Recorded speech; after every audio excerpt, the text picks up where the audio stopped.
ও শ্রম, ফলে দাম একটু বেশি হলেও সেটাকে অযৌক্তিক বলা যাবে না।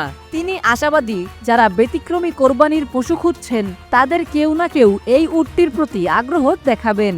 হাটে আসা ছোট বড় অনেকেই উটটি দেখতে ভিড় করছেন। কেউ ভিডিও করছেন, কেউ সেলফি তুলছেন। বিশেষ করে শিশু কিশোরদের আগ্রহ চোখে পড়ার মতো।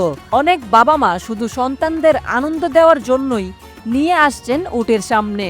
হাটে সাধারণত গরু আর মহিষী থাকে বলে এরকম প্রাণী হঠাৎ দেখা গেলেই তা হয়ে ওঠে আলাদা আকর্ষণ। মানুষ কেবল কেনাবেচা করতে নয়, এবার যেন একবার উট দেখতেই ছুটে আসছেন হাটে। প্রতিবেদনটি ভালো লেগে থাকলে আপনার ফেসবুক টাইমলাইনে অবশ্যই শেয়ার করুন এবং খবর রূপান্তর পেজটি ফলো করতে ভুলবেন না। সেই সঙ্গে আমাদের ইউটিউব চ্যানেলটি সাবস্ক্রাইব করে রাখুন। উট নিয়ে এই প্রতিবেদনটি আপনাদের কেমন লাগলো তা অবশ্যই কমেন্ট করে